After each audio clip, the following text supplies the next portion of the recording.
My name is Marin Doyle. I'm 36 years old, a Major General in the United States Marine Corps. On the day my brother was decorated with the Silver Star, I wasn't even on the guest list. As my family's SUV glided past, my father, Colonel Donovan Doyle, didn't look at me. He simply spoke to the guard, his voice cold as ice. "She is not with us." My mother turned away, and my brother, Caleb, the golden boy of the Marine Corps, flashed a smirk. That smile said it all. "You see, you don't belong here." What they didn't know was that in a few short hours, on that very same stage, I would be awarded the Navy Cross, and their commanders would call me by a name they never dared to imagine: Major General Doyle. Have you ever been made to feel like a stranger by your own family? Have you ever had to swallow your tears while the ones you love most twist the knife?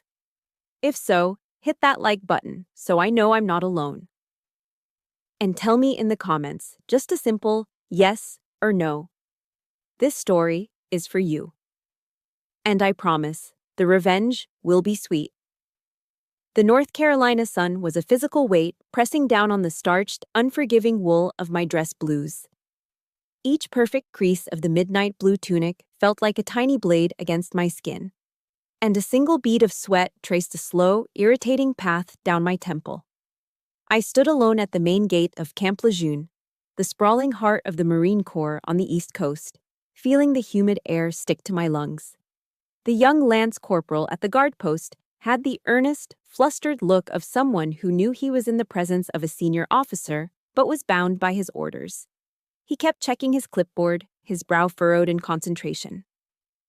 My name wasn't on it, of course, it wasn't.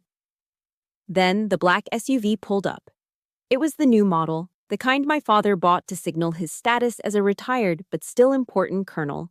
He didn't even bother to lower his window. Through the tinted glass, I saw his silhouette, rigid, uncompromising. He made a curt gesture to the guard, a flick of the wrist that dismissed my entire existence. His voice cut through the air, loud enough for me to hear, intended for me to hear. "She is not with us.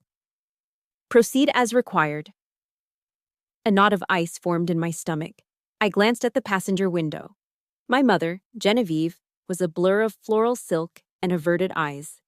She stared intently at something on the dashboard, her hands clasped in her lap, a portrait of willful ignorance. She wouldn't meet my gaze.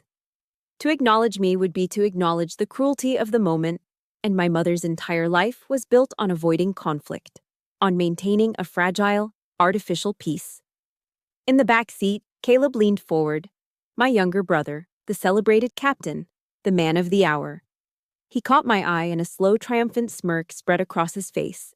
It was a look I knew well, the look of the golden child, the victor in a war I never even knew we were fighting. It was pure, unadulterated contempt. The heavy iron gate groaned open for them. The SUV slid through without a pause. And then, with a deafening clang that echoed the slamming of a door in my soul, the gate swung shut in my face. The sound was a final, brutal confirmation of my place in the Doyle family. I was an outsider. The young guard cleared his throat, his face a mask of professional discomfort. "Ma'am, I'm sorry, but if you're not on the list..." He didn't have to finish. Just as the humiliation began to burn hot in my chest, a different vehicle approached. It was a sleek, black government SUV, immaculate and imposing, with the 4-star flag of a full general mounted on its fender. It stopped silently beside me. The rear door opened and General Alistair Finch emerged, his presence commanding the attention of the entire gate detail. He was a legend in the Corps, a man whose reputation was built on both battlefield brilliance and unwavering integrity. He didn't just shake my hand. In a move that sent a ripple of shock through the guards, he put a warm, fatherly arm around my shoulders.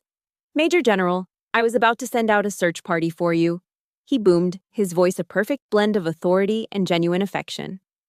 He emphasized my rank, his eyes flicking for a brief second to the stunned guards. The contrast was a physical blow. The icy dismissal from my own father versus the warm, public embrace from a 4-star general. The gesture wasn't a rescue. It didn't erase the sting. Instead, it was a bitter, painful confirmation of a truth I had lived with for years. I had been forced to find my family in the barracks and command centers of the world, because the one I was born into had refused me.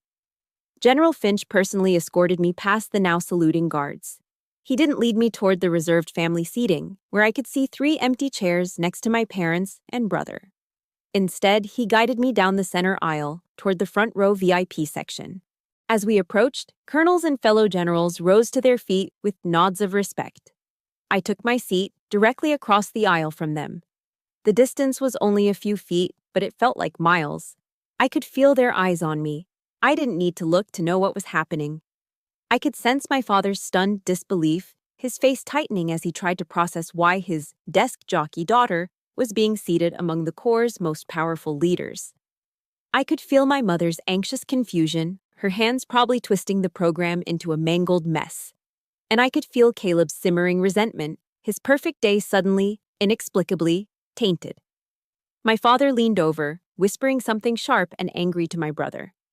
The psychological game had begun, and for the first time in my life, I knew it was a battle I could not afford to lose.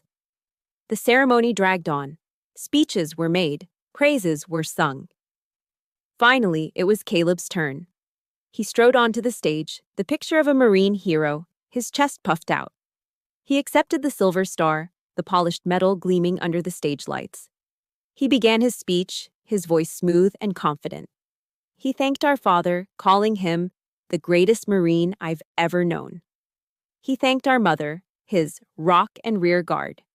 He thanked his wife, Hannah, who gave a small, nervous wave from her seat. He never mentioned my name. It was an omission so loud, so deliberate, it sucked the air from my lungs. But he wasn't finished. He saved the final, sharpest blade for the end. He looked out over the audience, his eyes sweeping past me as if I were part of the empty space. "I want to dedicate this honor," he said, his voice ringing with false humility, "to the real warriors. The ones who aren't afraid to get their boots muddy on the battlefield. The ones who forge the legacy of the Marine Corps with sweat and blood, not the ones who push papers behind a desk." A wave of polite, oblivious applause filled the auditorium. They heard the words of a humble hero. I heard the truth. It was a public execution. A perfectly aimed, perfectly delivered slap in the face, meant for an audience of one. He stood there, soaking in the adoration, believing he had fired the final shot. He had no idea the war was just beginning. And as I sat there, the cold fury solidifying in my veins, I looked at the family that had cast me out and wondered, not for the first time, why it always had to be this way. The polite applause for Caleb's speech was a distant, hollow sound like rain on a tin roof. I sat frozen in the VIP section, the stiff collar of my uniform suddenly feeling like it was choking me. Across the aisle, my family formed a perfect, false tableau. My father nodded, his face a mask of stoic pride. My mother dabbed at a dry eye. Caleb accepted a pat on the back from his wife, Hannah. Looking at them sitting there, a portrait of the all-American military family, my mind couldn't help but drift away from the sterile auditorium, back to another table, another celebration. A Thanksgiving, a few years ago. The memory arrived with the phantom scent of roasted turkey and cinnamon-spiced pumpkin pie. We were in Fayetteville, in the house I grew up in, a place so close to Fort Bragg that the rumble of artillery practice was our childhood soundtrack. The kitchen was warm, filled with the golden light of late afternoon, but the air was thick with a familiar, suffocating tension. It was the kind of atmosphere that settles when everyone is playing a part. My father, Donovan, was holding court at the head of the table, a glass of bourbon in his hand. He was in his element, regaling the family with tales of Caleb's latest accomplishment. My brother had just completed the grueling Marine Corps Force Reconnaissance Selection, a feat of physical endurance my father spoke of with near-religious reverence. "Toughest training in the world," he declared, his voice booming with vicarious pride. "They push them to the absolute limit. That's a real Marine, a man who leads from the front." He took a long sip of his drink, then his eyes landed on me. I had just returned from a classified intelligence mission in the Middle East, a detail I couldn't share, a success that had to remain invisible. He smirked. "And how about you, Marin?" he asked, his tone dripping with a familiar, playful condescension. Still pushing papers at the Pentagon? I'll bet this turkey has seen more action than you have. A wave of polite, obligatory laughter rippled around the table. It was a joke they had all heard before. The punchline was always the same. My work was less real, less valuable. My contribution wasn't measured in sweat and mud, but in strategic briefs and data analysis. To my father, it was all abstract, safe, feminine. I felt my spine curve, my shoulders slump. I stared down at my plate, at the swirl of creamy mashed potatoes, suddenly finding the pattern intensely fascinating. In those moments, I would make myself small, invisible. If I didn't react, the moment would pass. That was the rule. My rule. My mother, Genevieve, ever the nervous peacekeeper, jumped in. "Oh, Donovan, don't say that," she said, her voice light and placating. "Marin is doing important work, and it's safe. As a mother, I'm just glad she doesn't have to be out in the field like Caleb." Her words, meant as a shield, were just another kind of dagger. Coated in the sweet poison of motherly concern, the message was clear. My path was chosen from fear, not strength. I was the fragile one needing protection, while Caleb was the brave one sent into danger. Her support erased every ounce of courage it took to thrive in my world, invalidating the sleepless nights, the immense pressure, the life-or-death decisions made thousands of miles from any battlefield.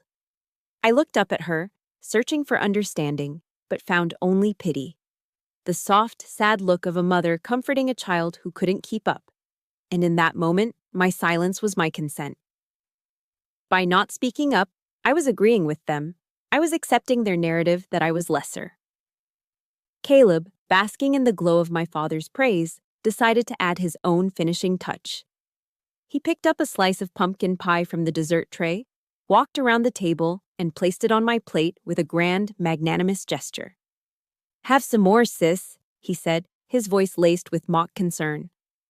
"All that sitting must take a lot of energy for thinking, huh?" It wasn't kindness. It was a power play. In front of everyone, he demonstrated my role. The passive recipient, the child to be cared for. He was the man of action, the hero, reinforcing his status by diminishing mine, all under the guise of brotherly affection. I felt my cheeks burn with a familiar, helpless shame. I kept my eyes fixed on my plate, my throat too tight to speak. The beautiful meal, the festive occasion, it all turned to ash in my mouth. It was Hannah, Caleb's new wife, who broke the spell. She had been a quiet observer, trying to learn the unspoken rules of her new family. She leaned forward, her expression genuinely curious, ignoring the charged atmosphere. She just looked at me and asked, "How is your work in Washington, Marin? It must be absolutely fascinating." It was a simple, normal question. But in that house, at that table, it was revolutionary. It was the only question I'd been asked all evening that wasn't a comparison or a judgment. It was directed at me, Marin, not Caleb's sister. It assumed my life had value on its own terms. I looked up, startled, and met her eyes. I saw no pity, only sincere interest. A warmth spread through my chest, a feeling so foreign in that room that it almost made me want to cry. I managed a small, grateful smile. "It has its moments," I said, my voice barely a whisper. That tiny exchange was a lifeline. A single, fragile seed of a different kind of family. One that could be built on respect. The memory faded, and I was back in the cold auditorium at Camp Lejeune. The applause had died. My family was getting ready to leave, their duty done. The pain from that Thanksgiving dinner felt as fresh as the humiliation I had suffered at the gate just hours before. The pattern was so clear, so deeply etched. For years, I had accepted it. I had stayed silent, made myself small, and swallowed their casual cruelty as if it were my daily bread. But looking at them now, I felt something shift inside me. The old, familiar ache of sadness was still there, but it was now joined by a cold, hard clarity. My silence hadn't brought peace. It had only given them permission to continue. It had taught them that I was a safe target for their jokes, their pity, their contempt. A question burned in my mind, a question I had been too afraid to ask myself for my entire life. If I didn't stand up for myself, who would? My answer to that question, if I didn't stand up for myself, who would, wasn't a confrontation.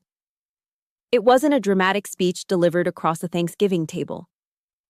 My answer was the quiet, relentless hum of a command center, half a world away from home. It was the taste of stale, black coffee at 3 a.m. and a resolve forged not in the heat of battle, but in the cold, blue light of a computer screen.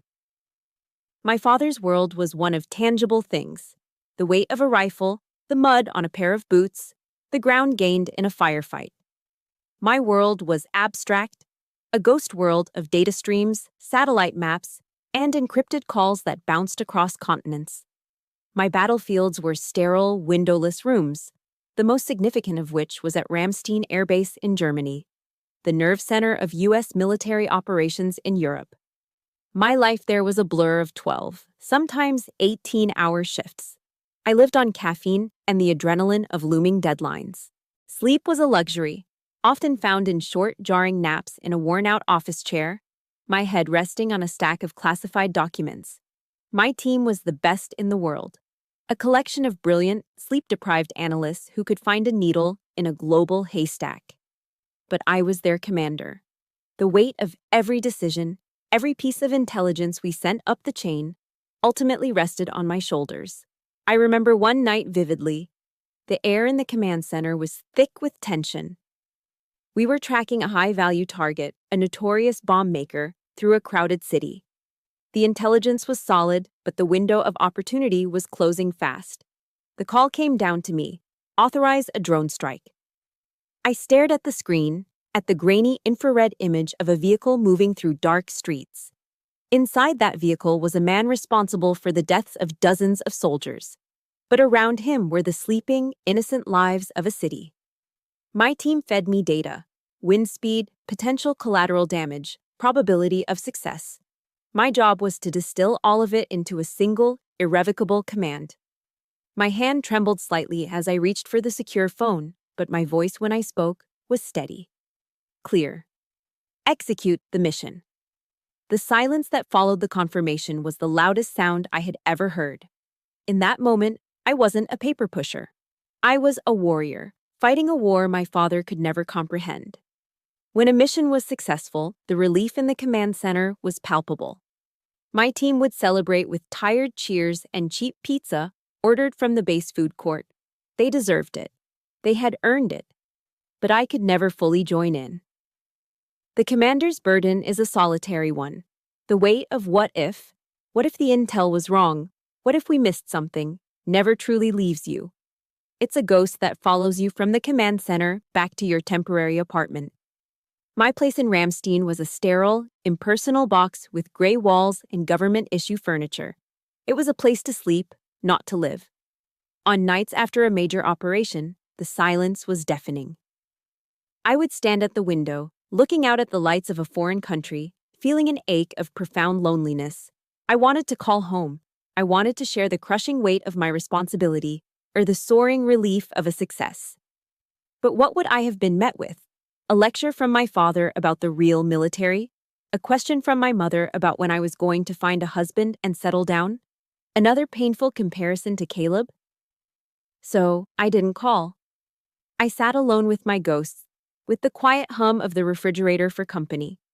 The loneliness of a leader is a unique and bitter vintage, one my family would never have the palate to understand. It was during one of those long, quiet nights that I discovered Brené Brown. I was scrolling through my laptop, looking for a distraction, and stumbled upon her TED Talk. I clicked play, not expecting much, but then she started talking, not as a polished motivational speaker, but as a flawed, funny, and brilliant human being. She spoke of courage, shame, and vulnerability. One line hit me like a physical blow. Vulnerability is not weakness. It's our greatest measure of courage. I played it again. And again. The words resonated in the empty apartment, filling the lonely space with a powerful truth. My entire life, I had seen my path as a defensive one, a reaction to my family's dismissal. But she was reframing it. Choosing a different path, one that wasn't understood or valued by my family, wasn't a weakness. Daring to enter an arena where I was constantly underestimated, where my contributions were invisible to the people who should have seen them most clearly. That was an act of profound courage. My vulnerability, the part of me that ached for their approval, wasn't something to be ashamed of. It was the source of my strength. I didn't need their applause to validate my life. I was already living what she called a daring, greatly life in the quiet solitude of my own arena. A few months later, my work on that drone strike operation earned me a commendation medal. It wasn't presented in a grand ceremony.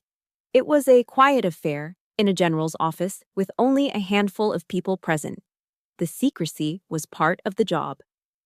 The general pinned the medal on my chest, shook my hand firmly, and said, "This country owes you a debt, Major."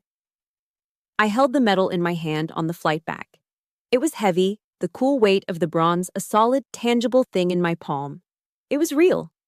It was recognition for the sleepless nights, the gut-wrenching decisions, the silent sacrifices. When I got home, I didn't frame it. I didn't mention it to my family on our stilted weekly phone call. Instead, I took out a small, unadorned wooden box from my closet. Inside, nestled on a bed of dark velvet, were a few other items. A challenge coin from a unit I'd supported, a previous commendation, a faded photograph of my first team. I gently placed the new medal inside, next to the others. I closed the lid. The click was soft, but final. That box became my secret treasury. It was my private proof of worth, a tangible history of my own making. It was a silent reminder, whenever I felt the sting of my family's disapproval, that my value wasn't up for their debate. It had already been forged, tested, and proven in quiet rooms thousands of miles from home. I was building my own legacy, one secret medal, one silent victory at a time. Every medal in that small wooden box had a story. But the Navy Cross, the one that rested on a bed of dark velvet, the one that meant the most, began not in a command center, but in a sterile briefing room at the Pentagon, under the watchful eyes of General Alistair Finch. I was a lieutenant colonel then, and I was in the process of being professionally crucified. I was presenting a new, high-risk intelligence strategy to the Joint Chiefs. The room was a sea of stern faces and decorated chests, a council of military gods. The air was thick with skepticism. My plan was unconventional, relying on predictive analytics and human intelligence in a way that challenged decades of established doctrine. It was exactly the kind of crazy desk jockey idea my father would have scoffed at. I could feel the doubt in the room. It was a cold, physical pressure. But one man listened differently. General Finch, a four-star legend with a quiet, imposing presence, didn't shift in his seat or trade skeptical glances with his peers. He leaned forward slightly, his eyes fixed on me, his attention absolute. He absorbed every word, every data point, every contingency plan. When I finished, a tense silence fell over the room. The first question was a thinly veiled attack on my lack of combat experience. Before I could even formulate a response, General Finch raised a hand, silencing the room. He didn't look at the man who had asked the question. He looked directly at me. His voice was calm, but it carried an authority that no one dared to challenge. "Lieutenant Colonel Doyle," he said, his words cutting through the tension. "This isn't just a good plan. This is the kind of strategic thinking that will define the future of warfare. I'm behind you 100%. A wave of shock, followed by a grudging acceptance, washed over the room. His endorsement was a shield. But for me, it was something more. It was the first time a man of my father's rank, of his generation, had looked at me and seen not a woman or a daughter, but a strategist, a peer. In that moment, he gave me something my own father never had: unconditional professional respect. A few weeks later, an invitation appeared in my inbox: lunch with General Finch. He suggested the Globe and Laurel, a restaurant near the Marine Corps base in Quantico, Virginia. It wasn't just a restaurant, it was a shrine. Every inch of its wooden walls was covered in military memorabilia, unit patches, and signed photographs of Corps legends. To any Marine, eating there was like dining in a cathedral. I expected a working lunch, a deep dive into my strategic plan. I arrived with a briefcase full of files, but as we sat down in a quiet corner booth, surrounded by the ghosts of Marine Corps history, he didn't once ask about work. Instead, he asked about me. He asked about my career path, the challenges I'd faced, the reasons I chose intelligence over a more traditional route. He listened, truly listened, with an attentiveness that was both disarming and deeply healing. He didn't interrupt. He didn't offer unsolicited advice. He simply gave me the space to tell my own story, in my own words. When I finished, he nodded slowly. "Marin," he said, his voice soft but firm, "the Marine Corps needs minds like yours. It needs your kind of courage. Don't ever let anyone, and I mean anyone, tell you that your contribution is worth less because it doesn't come from the barrel of a gun." Tears pricked my eyes, and I looked down at my water glass, fighting to maintain my composure. That single sentence was a balm on a wound I'd carried for so long I'd forgotten it was there. He had seen the invisible battles I fought every day and had given them a name: courage. That lunch was the beginning. General Finch became my mentor, my advocate, and, in a way, the father figure I had always craved. He was the first person to call when I was promoted to colonel, and later to brigadier general. When I faced a political roadblock on a critical project, a quiet phone call from his office would magically clear the path. He never asked about my family, but I always felt he knew. He saw the strength I projected to the world, but he also seemed to understand the pain I kept hidden behind it. It was General Finch who personally nominated me for the Navy Cross after the success of Operation Nightfall, the drone strike that had saved so many lives, including my brother's. I later read a transcript of his speech to the closed-door awards committee. "Courage is not only found on the battlefield with a rifle in hand," he had told them. "It is also found in a quiet command room, in the middle of the night, with the weight of 1,000 lives on your shoulders. Major General Doyle has that kind of courage." He had defined my legacy. Now, back in the present, at the ceremony at Camp Lejeune, the weight of my family's rejection felt heavy in my chest. Just before the formal proceedings began, General Finch, who had been seated in the front row, stood up and walked over to my seat in the VIP section. He leaned down, his 4-star insignia glinting on his collar. "Don't you worry about them, Major General," he whispered, his voice a low rumble meant only for me. "Today is your day. You hold your head high. The entire Marine Corps is watching you." His words were an invisible suit of armor, settling over my shoulders, protecting the bruised, aching parts of me. A sudden warmth spread through my chest, pushing back against the cold knot of loneliness. He was right. I wasn't alone. My father, mother, and brother might be across the aisle, but my family, my real family, the one forged in shared purpose and mutual respect, was right here beside me. The post-ceremony reception was a surreal ballet of contradictions. I stood in the center of the officers' club, a glass of sparkling water in my hand, feeling the warmth of General Finch's words still wrapped around me like a protective cloak. One by one, other senior officers approached, men I had admired from afar for years. They shook my hand, their grips firm and respectful, congratulating me on the Navy Cross. They spoke of Operation Nightfall in hushed, reverent tones, acknowledging the brilliance of the strategy, the lives saved. For the first time in a public setting, I felt completely and utterly seen. Across the crowded room, my own family was a dark, isolated island. My father, mother, and brother stood clustered in a corner near the bar, looking awkward and resentful. They weren't speaking to anyone, and no one was speaking to them. They were radiating a toxic energy that kept everyone at a distance. My father's arms were crossed tightly over his chest, his jaw set like granite. My mother was nervously rearranging the hors d'oeuvres on her small plate. Caleb just stared into his drink, his face a thundercloud of bruised pride. They were supposed to be celebrating his day, his silver star. But my unexpected honor had poisoned their well. Then my phone buzzed in my pocket. The screen lit up with a name that sent a jolt of anxiety through me: Mom. I excused myself from a conversation with a 2-star general, my heart pounding a nervous rhythm against my ribs. I stepped out of the noisy reception hall into a quiet, empty corridor. As I swiped to answer, A small, foolish part of me held onto a sliver of hope. Maybe, just maybe, this was it. Maybe, away from the prying eyes of my father and brother, she was calling to offer a real, private congratulations. Maybe she would finally say she was proud. That hope shattered the instant I heard her voice. There was no warmth, only the thin, reedy tone of accusation.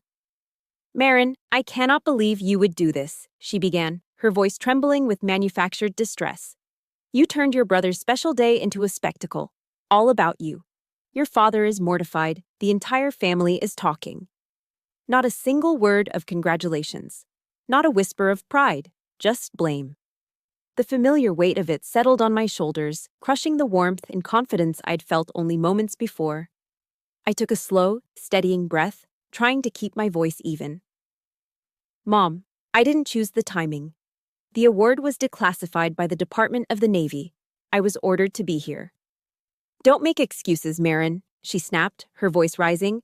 "You've always been like this, always needing to be different, always needing to prove a point. Can't you see how much this has hurt your father and your brother? A family is supposed to support each other, not compete with each other. You are tearing this family apart." There it was. The classic textbook maneuver. It was a form of psychological warfare I'd read about in intelligence manuals, a tactic designed to disorient and destabilize. Gaslighting. She was twisting reality, recasting my success as a selfish, malicious act. She was painting their jealousy and cruelty as my fault. The injustice of it was a physical thing, a bitter taste at the back of my throat. I'd spent my life being the bigger person, the one who absorbed the slights and stayed silent for the sake of a fragile peace. But now, I saw her words for what they were. Not the ramblings of a hurt mother, but the calculated weapons of a manipulator. After a sufficient dose of guilt and blame, she shifted her tactics, moving from accusation to the solution. Her voice softened, becoming syrupy with false reason. "Listen, darling," she cooed. "You need to make this right. You need to go over to your father and Caleb right now. Apologize for overshadowing his day.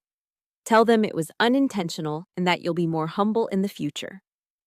Perhaps we can all have a nice family dinner this weekend, just us, to show everyone that we're still a united family." I felt a wave of nausea. The audacity of her request was breathtaking. She didn't just want me to deny my own achievement. She wanted me to perform an act of public self-flagellation. She wanted me to apologize for my success, to promise to shrink myself back down to a size they were comfortable with. And the family dinner? It wouldn't be for healing. It would be a photo op, a piece of theater designed to maintain their pristine public image, to prove to their social circle that the Doyles were still the perfect, unbreakable military dynasty. She wanted me to help them lie. A cold, hard anger, unlike anything I had ever felt before, began to solidify in my chest. It was the anger of a lifetime of suppressed truths, the anger of 1,000 paper cuts finally bleeding at once. But I didn't scream. I didn't argue. I had learned through years of painful experience that arguing with people who are committed to misunderstanding you is a fool's errand. It's like wrestling with a ghost. You only exhaust yourself. So I chose a new weapon: silence. I stood in the quiet hallway, listening to the faint sounds of the party on the other side of the door, and I said nothing. I let the silence stretch, letting it become a presence in the conversation, a wall she could not breach. "Marin, are you there?" she asked, her voice losing some of its confidence. "Marin, this is your responsibility as a daughter. You need to be the one to fix this." More silence. I could hear her breathing, a little faster now. The silence was unnerving her. It was a language she didn't understand. It was a refusal to play the game by her rules. "Fine," she finally spat, her voice tight with frustration. "Be that way." The line went dead. I stood there for a long moment, the phone still pressed to my ear. It felt cold, a dead piece of plastic and glass in my hand. The last, flickering ember of hope that my family could ever change had just been extinguished. It wasn't just that they didn't understand me. It was that they didn't want to. My success wasn't a source of pride for them. It was a threat to their established order. I slipped the phone back into my pocket. The invisible armor General Finch had given me was gone, stripped away by my own mother's words. But in its place, something else was forming. Something harder, colder, and far more durable. A boundary. I knew with a certainty that chilled me to the bone that from this moment on, I had to draw a line. If I didn't, I would be forever lost in their shadow, a ghost in my own life. I put the phone back in my pocket, the cold plastic a stark contrast to the fire igniting in my veins. The hallway of the officers' club, with its polished floors and portraits of decorated heroes, suddenly felt like a cage. My mother's words echoed in my head, a toxic cocktail of guilt and manipulation. For a moment, I just stood there, letting the cold, hard anger solidify inside me. It wasn't the hot, messy anger of a tantrum. It was the focused, crystalline rage of a soldier who finally understood the nature of her enemy. Just as I was about to turn and walk away, from the party, from them, from all of it, my phone buzzed again. A new text message. It was from Caleb. I braced myself as I read the words on the screen. There was no apology, no attempt at understanding, only a command, dripping with the arrogance he wore like a second skin. You've made enough of a scene. Dad is furious. Get to conference room 3. Now. We need to talk, and this time, you're going to listen. I read it twice. The sheer, unmitigated audacity of it.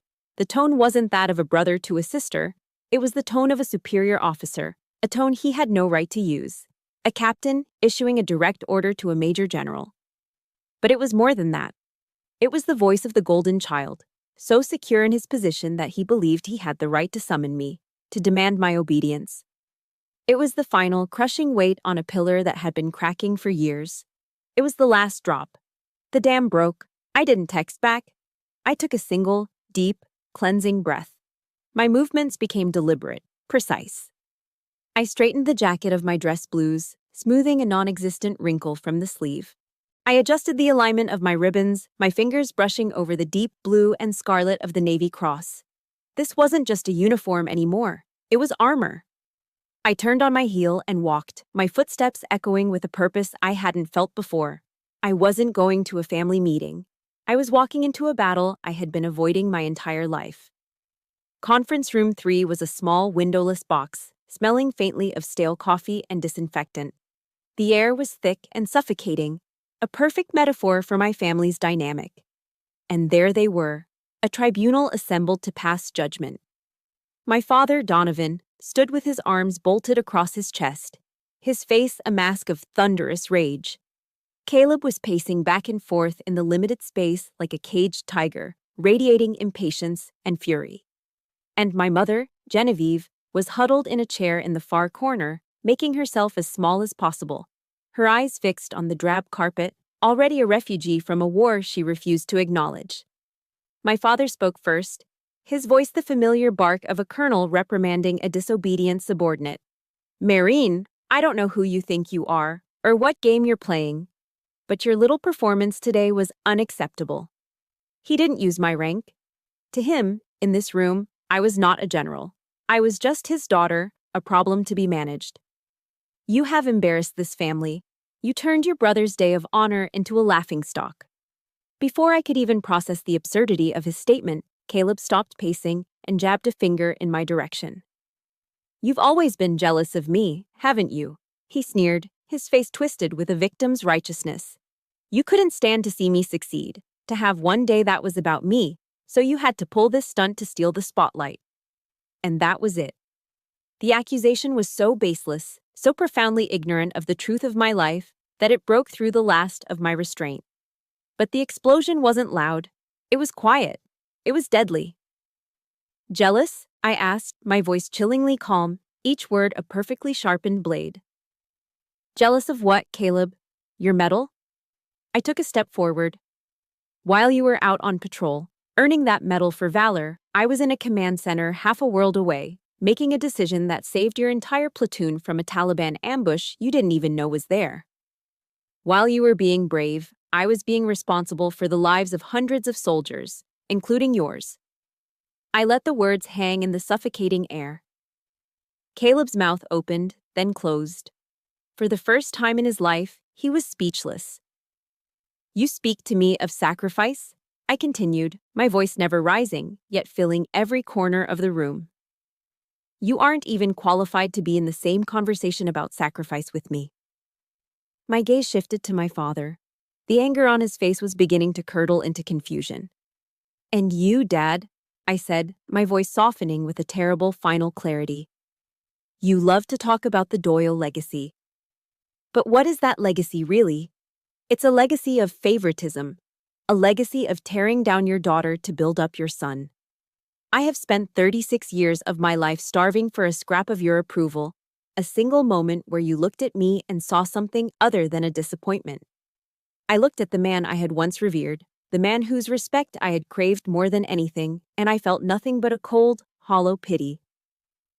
Have you ever reached that point? That final breaking point where the silence is no longer an option and the truth is the only weapon you have left? If you know that feeling, comment the word enough below, just so I know you're with me. But I finally realized something today, I said, my voice steady.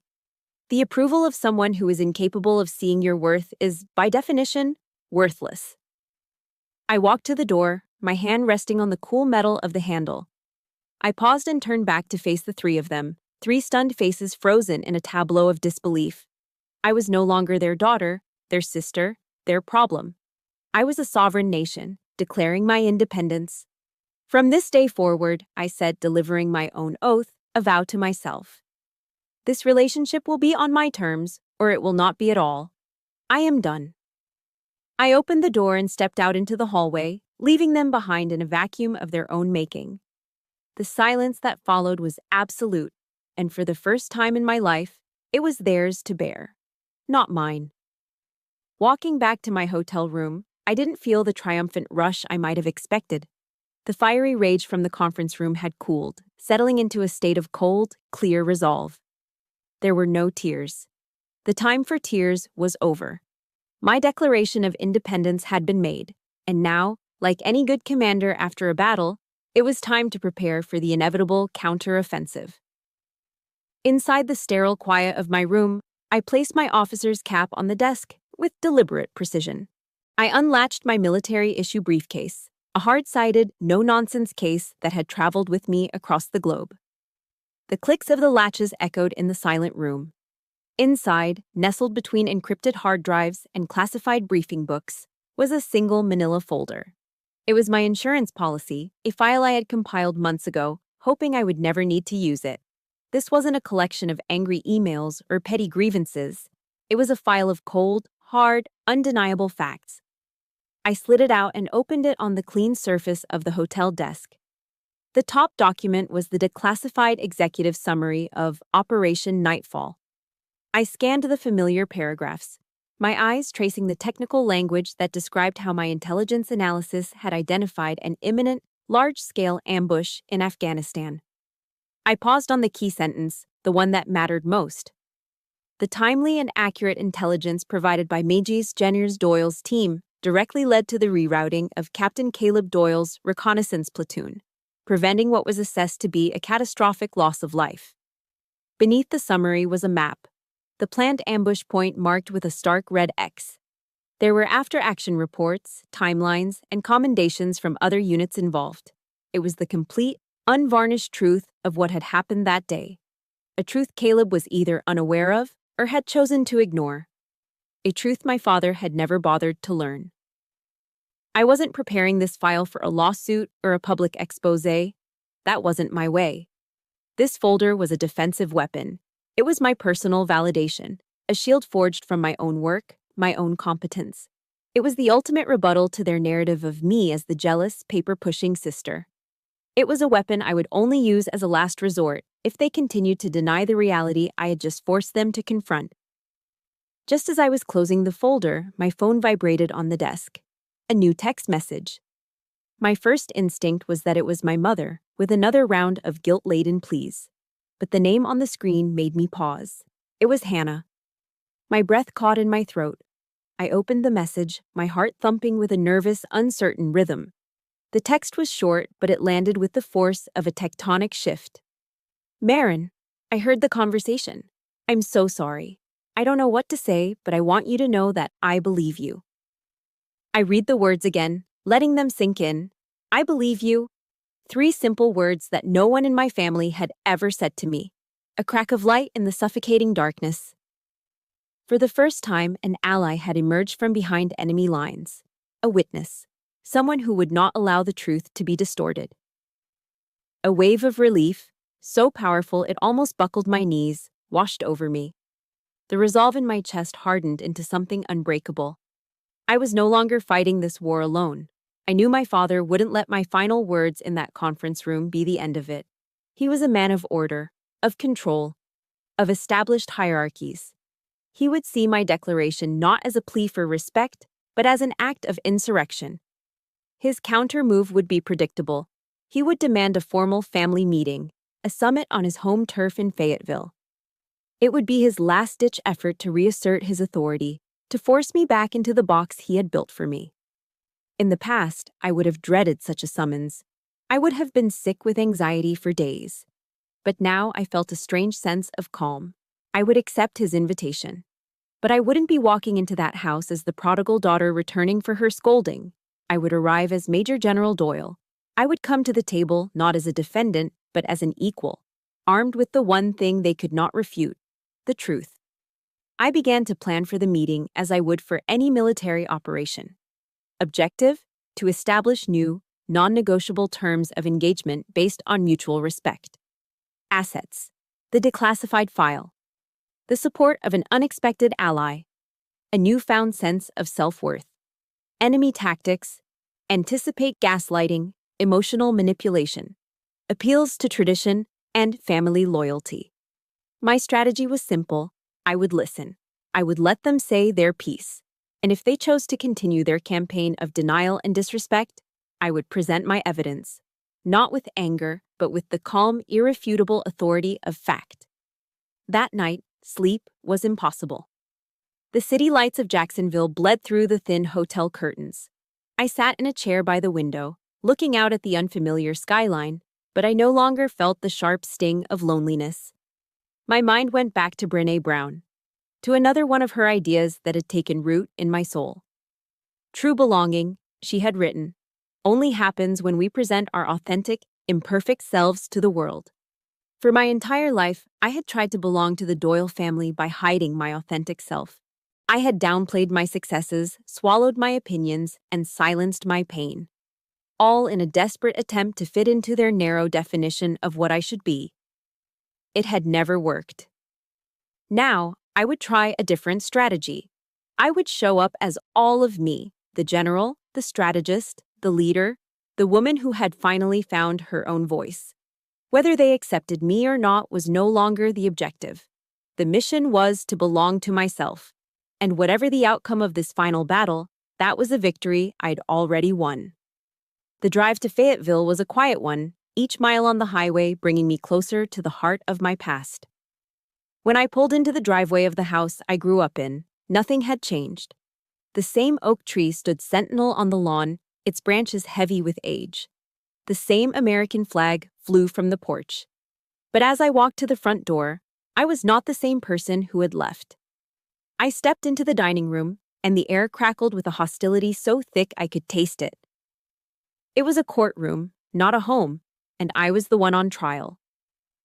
My father, Donovan, sat at the head of the heavy oak table, his traditional seat. But tonight he wasn't a father. He was a judge, his face set in a mask of grim authority. Caleb sat directly across from me, his jaw tight, his eyes burning with a defiant, challenging glare. My mother, Genevieve, fluttered nervously around the sideboard, pretending to be busy arranging silverware, her movements jerky and unnatural. She wouldn't look at me. And then there was Hannah. She sat beside her husband, a silent figure, but when her eyes met mine, I saw not accusation, but a flicker of worried support. It was a small comfort, but a significant one. My father began, his voice devoid of any warmth. He didn't ask how I was. He launched directly into a pre-rehearsed lecture, his words echoing the hollow sermons of my childhood. "We are a family of tradition, Marin," he started, his voice resonating with false authority. "A family of loyalty. The Marine Corps taught us that. You don't air your grievances in public. You don't disrespect the chain of command. And you certainly don't disrespect your family. You need to learn your place. You need to respect those who came before you, who paved the way for you. His words were meant to put me back in the box of the disobedient child. I let them hang in the air, offering no defense. I simply met his gaze, my expression unreadable. My silence seemed to infuriate Caleb more than any argument could have. He leaned forward, his hands flat on the table. "Who do you think you are?" he spat, his voice laced with the venom of a lifetime of perceived slights. "Coming into my ceremony, making a fool of me and Dad in front of his friends, in front of my men? Everything you have because of the Doyle name. Because of him." He gestured sharply toward our father. "Without him, you'd be a zero. Nothing." That was it. That was the signal I had been waiting for. The final, complete negation of my entire life, my every effort, my every sacrifice. It was the purest distillation of their worldview. And in that moment, I didn't feel anger. I felt a profound, almost clinical pity for him, for the boy who had been so thoroughly indoctrinated into the myth of his own superiority that he was blind to the world as it truly was. I let his words fade into the tense silence. I waited a beat, allowing the weight of his accusation to settle over the table. Then, slowly, deliberately, I reached into the briefcase beside my chair. I pulled out the thin manila folder, my secret weapon, and placed it gently in the center of the oak table. The soft whisper of the paper sliding across the polished wood was the loudest sound in the room. It was the sound of a new truth entering their world. "April 14th, I began, my voice perfectly level, clear, and devoid of emotion. 2 years ago, Korangal Valley, Afghanistan." I saw a flicker of confusion in Caleb's eyes. He knew the date. "Your platoon, Caleb," I continued, "was ordered on a routine patrol through a narrow pass. My intelligence unit, working with data from a compromised enemy network, identified a significant anomaly. A planned ambush. Over 50 Taliban fighters, armed with RPGs and heavy machine guns, were waiting for you at a designated choke point. We called it Point X. I paused, letting them absorb the information. My mother had stopped fidgeting with the silverware. My father's rigid posture seemed to falter. I issued an emergency, high-priority warning. It went against the existing intelligence on the ground, and I met with significant resistance, but I insisted. The patrol route was changed at the last minute. The after-action report, which I have right here, estimated that had your platoon proceeded as planned, your unit would have sustained casualties upwards of 70%. With a calm, steady hand, I opened the folder and slid a single piece of paper across the table toward Caleb. It was the map. A satellite image of the Rocky Valley with the patrol's original route marked in blue and a stark, brutal red X marking the location of the ambush. He stared down at it, his face draining of all color. His defiant glare dissolved into shock, then dawning horror. I looked from my brother's ashen face to my father's. "Dad's son," I said, my voice still quiet, still controlled. "Hannah's husband. He's alive today, sitting at this table because of the paperwork that you both loved to mock." I let my gaze rest on Caleb, then I turned it to my father. "I don't need a thank you," I said, my voice dropping to an almost whisper, yet carrying more power than any shout. "But I demand respect." The world seemed to stop. The air in the room became thick, heavy, unbreathable. It was a silence born of shattered realities. My father's face was a pale, waxy mask. His mouth opened, his lips moved, but no sound came out. The colonel, the patriarch, the judge had been rendered speechless. Caleb didn't look up. He just stared at the map, his head bowed as if in prayer or shame. His hands, resting on the table, slowly clenched into white-knuckled fists, the only outward sign of the war raging inside him. Across the table, I heard a sharp intake of breath. Hannah had one hand pressed to her mouth, her eyes wide with a terrifying understanding. Tears welled and spilled down her cheeks as the full, horrific weight of the truth landed on her. The man she loved, the father of her children, was alive because of the sister-in-law he had just publicly and privately humiliated. The entire myth of their family, the brave warrior son, the paper-pushing daughter, the wise and discerning father, had just crumbled to dust on their dining room table, and in its place was only a terrible, deafening silence. I stood up from the dining room table, my movements slow and deliberate. I didn't say another word. There was nothing left to say.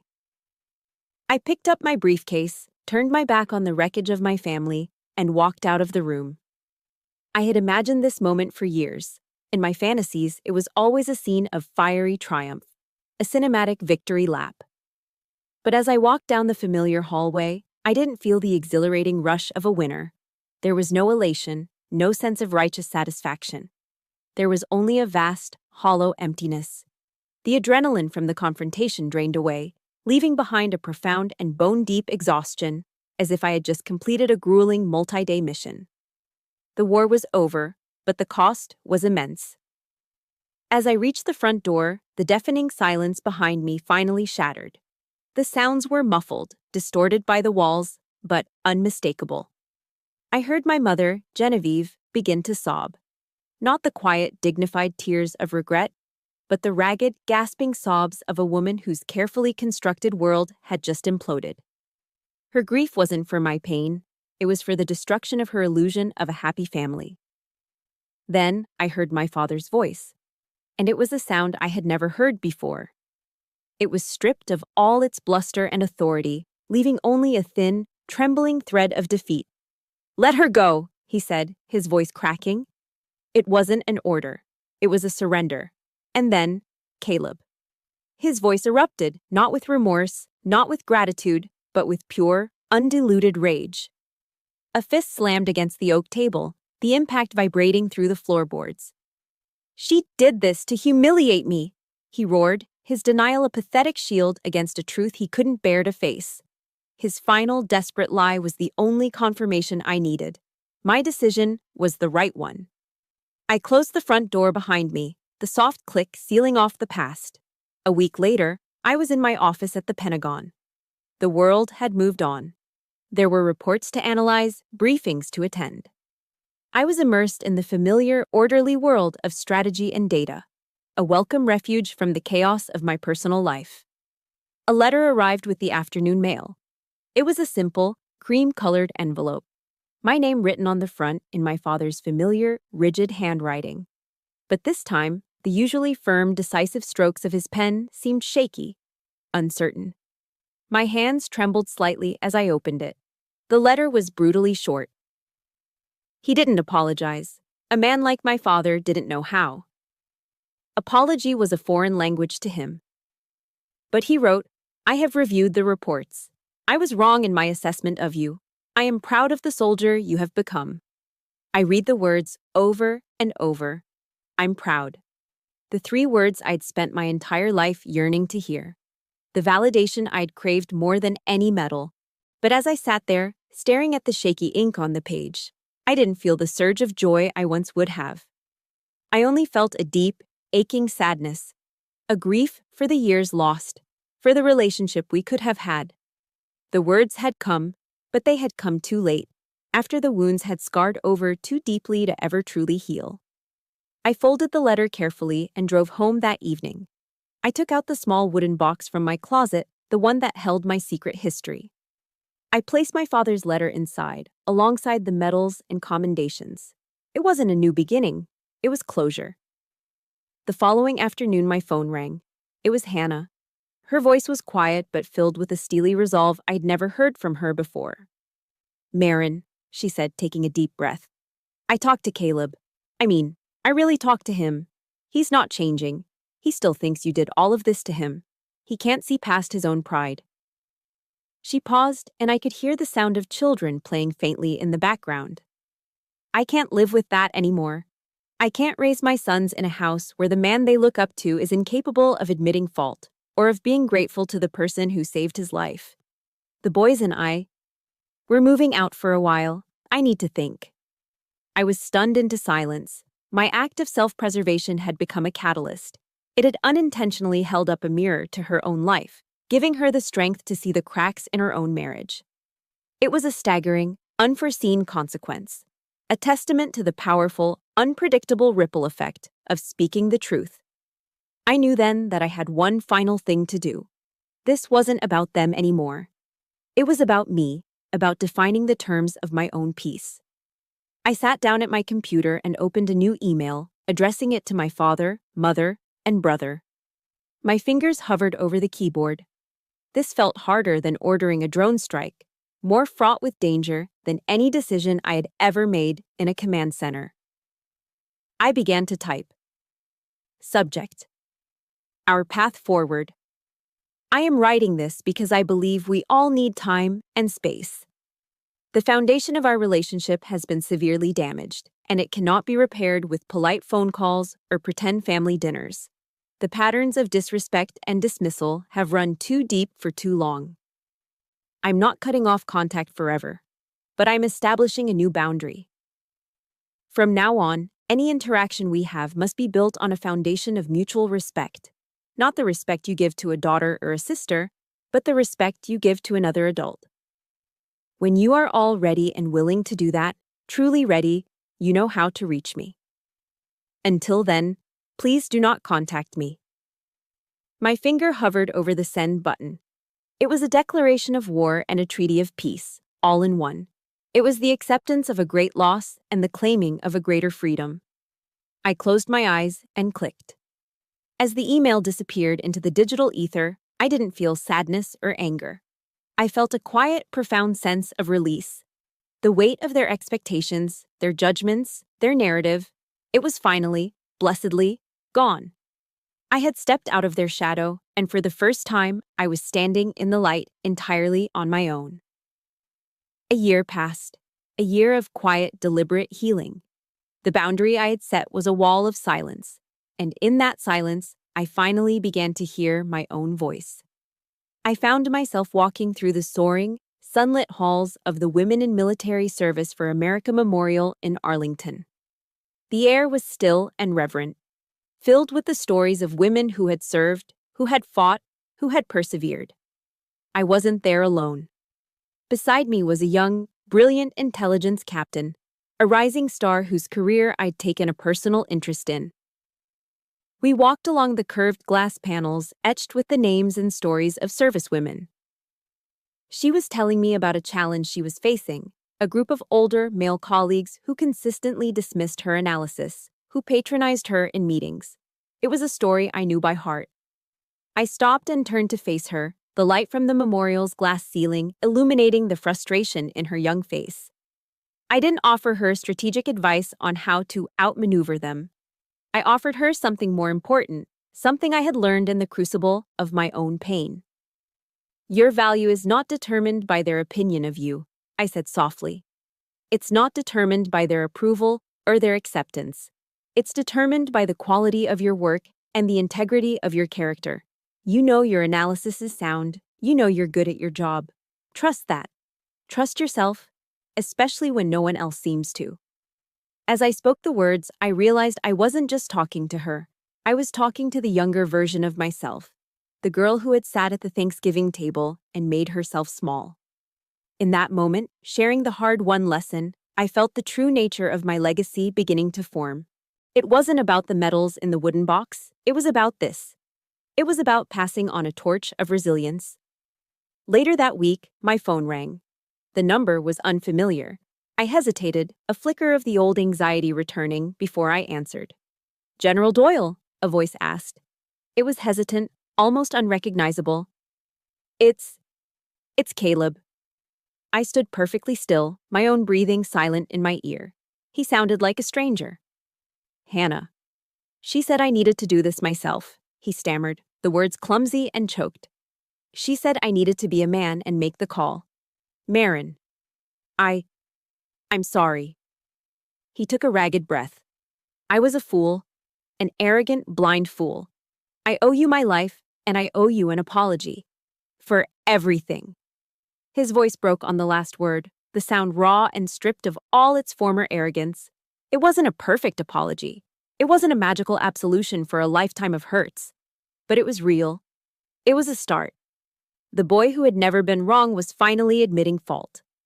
I let the silence sit for a moment, letting him feel the weight of his own words. "Thank you for calling, Caleb," I said finally, my voice gentle. That's a start. I made no promises of reconciliation, no plans for a reunion. But for the first time, a small door, one that had been bolted shut for decades, had been nudged open. Not by force, but by a voluntary act of courage. His courage. That evening, I found myself sitting on a park bench overlooking the Potomac River. The sun was setting, painting the sky in soft hues of orange and purple. The water flowed steadily, a constant calming presence. The anger that had been my constant companion for so long was gone. The gnawing ache of resentment had dissolved. In their place was a quiet, expansive peace. I realized I had won my war. My victory wasn't in defeating my family or proving them wrong. My victory was in releasing myself from the need for their approval. It was an understanding that they were, in their own way, prisoners. My father, a prisoner of his rigid definition of strength. My mother, a prisoner of her fear of conflict. And Caleb, a prisoner of the golden boy myth he had been fed his entire life. I couldn't change them. I couldn't free them. But I could, and I had, freed myself. And in that freedom, I found I could do something I never thought possible. I could forgive. Not for them. Not to excuse their actions or to welcome them back into my life unconditionally. I forgave them for me. I forgave them to finally lay down the heavy burden of my own bitterness, a weight I had carried for far too long. As dust settled over Washington, D.C., the city lights began to twinkle across the water, like a field of fallen stars. I smiled, a genuine, unburdened smile. I thought of General Finch, the father who had chosen me. I thought of Hannah, the sister-in-law who had shown me such courage. I thought of the young captain I was now mentoring. That was my family, my chosen family. The Doyle legacy my father had obsessed over, I had finally redefined it for myself. It wasn't about bloodlines or battlefield glory or the number of stars on your collar. It was about the courage to live your own truth. It was about having a strong back to set boundaries and a soft front to let love in. It was about turning your scars into strength and using that strength to light the way for others who were still lost in the dark. My name is Major General Marin Doyle. And finally, I was free. Thank you for walking with me on this journey. My freedom didn't come from winning a battle against others, but from winning the quiet war within myself. It was the decision to define my own worth and to live authentically, even when it was the harder path. My story is just one, but I know there are millions of others out there, each with its own struggle and its own strength. If my story resonated with you, I would be honored if you shared one word in the comments that describes what freedom means to you. And if you'd like to hear more stories of resilience and hope, please subscribe to the channel and become part of our community. You are not alone.